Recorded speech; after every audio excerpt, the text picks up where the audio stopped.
Les grands discours sur le développement durable, ce ne sont que des mots vides, des slogans brandis par ceux qui continuent à siphonner les ressources de notre planète sans vergogne.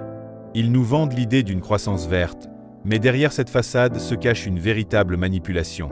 Pendant que nous parlons de panneaux solaires et d'éoliennes, eux continuent à faire des profits colossaux sur le dos de la Terre, en exploitant encore et toujours les énergies fossiles. Ils ne voient pas, ou ne veulent pas voir, que cette logique de profit à tout prix est insoutenable. Regardez leur politique.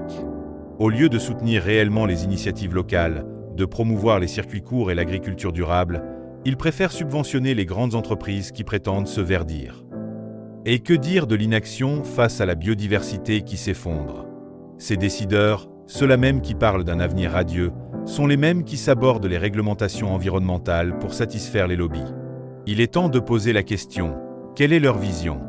Pour eux, la nature n'est qu'un réservoir de ressources à exploiter. Et pendant ce temps, les populations, celles qui subissent déjà les conséquences du dérèglement climatique, se retrouvent laissées pour compte. Ce sont elles qui paient le prix fort. Mais attention, je ne suis pas ici pour sombrer dans le catastrophisme.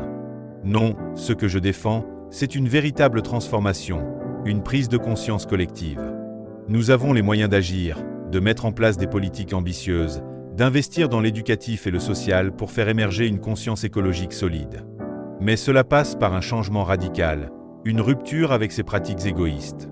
Eux, ils parlent de modernité, de numérisation, d'un futur radieux où tout serait plus simple, plus rapide, plus connecté. Mais ce qu'ils ne disent jamais, c'est que ce futur qu'ils dessinent ne sera pas pour tout le monde. Ils ne veulent pas voir les fractures qu'ils créent, les laisser pour compte qu'ils abandonnent sur le bord de la route numérique.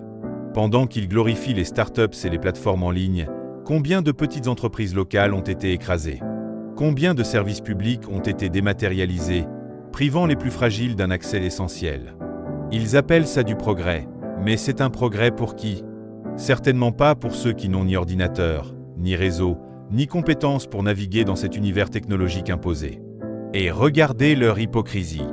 Ils vantent la liberté offerte par ces outils, mais tout cela n'est qu'un leurre. Car derrière la façade de la connectivité et de l'innovation, il y a une surveillance accrue,